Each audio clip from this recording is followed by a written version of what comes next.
नीलेश, तुम सुबह खाने का डिब्बा घर पर ही भूल गए। अब मैं कितना याद रखूं? खाना बना कर देती हूँ, वही काफी है। घर देखूं, बच्चे देखूं या तुम्हें देखूं, मेरी तो जिंदगी ही चक्रघिन्नी हो गई है। पता नहीं मैंने तुमसे शादी ही क्यों की। मेरी तो जिंदगी ही नरक हो गई है। स्नेहा नीलेश के घर आते ही उस पर बरस गई।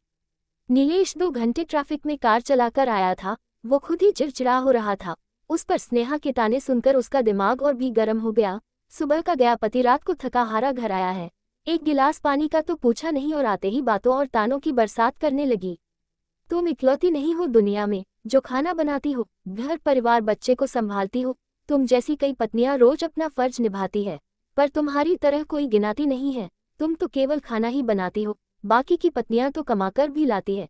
ये ताने सुनने के लिए मैं घर नहीं आता हूँ। 2 बोल प्यार के तो बोल नहीं सकती तो चुप ही रहा करो। और वो गुस्से में अपने कमरे में चला गया। स्नेहा ने टेबल पर खाना लगा दिया, लेकिन आज नीलेश कमरे से बाहर नहीं आया और जब वो कमरे में पहुंची तो वो सो चुका था। स्नेहा ने भी गुस्से में खाना नहीं खाया और करवट बदल कर सो गई। जब से उसने नौकरी छोड़ी है तब से वो चिड़चिड़ी हो गई है। उसे घर में रहने की आदत नहीं है और इतना घर संभालना आता भी नहीं था, लेकिन शादी के बाद जब जिम्मेदारियां सिर पर आती है तो इंसान सब सीख जाता है। सुबह उठकर वो अपनी उसी दिनचर्या में लग गई। बच्चों का टिफिन बना दिया और नीलेश का टिफिन उसकी कार की चाबी के पास ही रख दिया ताकि वो टिफिन भूले नहीं। नीलेश उससे बिना बोले ही ऑफिस चला गया। दोनों बच्चे भी मुंह लटकाकर बस में बैठकर स्कूल चले गए। भारती जी रोज ही घर में ये तमाशा देखती थी। बेटे बहू की अनबन से घर में अशांति का माहौल बना रहता था।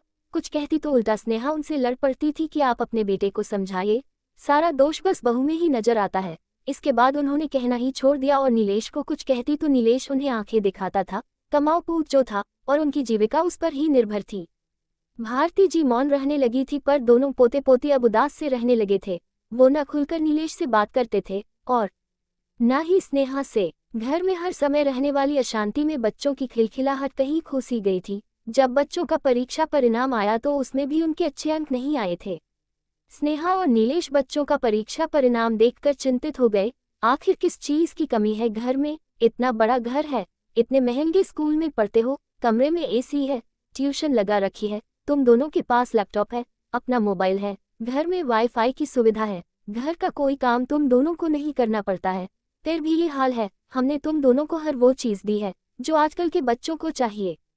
तभी स्नेहा बोली, अंक तो कम आएंगे ही, तुम बच्चों पर जरा सा भी ध्यान नहीं देते हो। तुम्हें बच्चों की पढ़ाई और अन्य गतिविधियों के बारे में कुछ पता भी है? अपने सुबह ऑफिस चले जाते हो और रात को मोबाइल चलाने लगते हो, कभी बच्चों के पास बैठकर उनसे प्यार से बात भी करते हो? ये सुनकर नीलेश फिर से बौखला गया। हाँ, मेरे पास तो समय नहीं है, पर तुम तो दिन भर घर पर रहती हो, तुम तो ध्यान देती, तुमने ध्यान क्यों नहीं दिया? आज अपना आराम छोड़कर बच्चों के साथ जरा सी मेहनत करती तो आज इतने कम अंक नहीं आते। घर काम वाली लगा रखी है, फिर भी बच्चों को संभाल नहीं पाए। नीलेश, तुम ज्यादा ही बोल रहे हो। घर पर झाड़ू पोछे बर्तन के अलावा और भी काम होते हैं। तुम क्या समझते हो ये घर ऐसे ही चल रहा है? तुम्हें क्या पता सुबह उठने से लेकर रात को सोने तक 100 काम होते हैं, वो मैं ही संभालती हूँ। और बच्चों के भविष्य और अच्छी जिंदगी के लिए मैंने अपनी नौकरी छोड़ दी, इससे ज्यादा मैं और क्या कर सकती थी? नौकरी छोड़कर कोई एहसान नहीं किया। नीलेश फिर चिल्लाता है, बस इसी चीज की कमी है, इसलिए मेरे अंक कम आए हैं और पिंकी के भी। बड़े बेटे वंश के बोलते ही नीलेश और स्नेहा उसकी तरफ आश्चर्य से देखते हैं। इस घर में हर चीज है, बस प्यार, विश्वास और शांति की कमी है। सुबह से लेकर रात तक अशांति का ही माहौल रहता है। इस घर में कोई चैन की सांस नहीं ले सकता है, पढ़ाई करना तो दूर की बात है। तभी पिंकी भी बोलती है, हाँ भैया ठीक कह रहे हैं। आप दोनों को पता है मैं शाम को ट्यूशन से घर में देर से क्यों आती हूँ? क्योंकि मेरी इस घर में आने की रहने की इच्छा ही नहीं होती है, तो पढ़ने की इच्छा कैसे होगी? घर आते ही बस आप दोनों के झगड़े चलते रहते हैं। आप दोनों में से कोई किसी को सुनने के लिए, समझने के लिए तैयार नहीं हो, बस हर वक्त लड़ने के लिए जरूर तैयार रहते हो। आप दोनों के आपसी झगड़े के कारण हम दोनों और दादी बहुत ही परेशान से रहते हैं, लेकिन आपको तो एक दूसरे को नीचा दिखाना है, दिन रात लड़ना झगड़ना है, बात का बतंगड़ बनाना है। घर में शांति होनी जरूरी है, बाकी पढ़ाई तो हम किताबों से भी कर लेंगे। जब घर में सुख शांति ही नहीं है तो पढ़ाई में मन कैसे लगेगा? दोनों बच्चों की बात सुनकर नीलेश और स्नेहा हैरान रह गए और कभी बच्चों का तो कभी एक दूसरे का मुंह देखने लगे। और फिर बच्चे गलत तो नहीं बोल रहे थे, बच्चों के आगे वो कुछ और नहीं कह पाए। तभी भारती जी बोलती है, मैं तुम दोनों को जो समझाना चाहती थी वो बच्चों ने बोल दिया, तुम दोनों ने मेरी बात।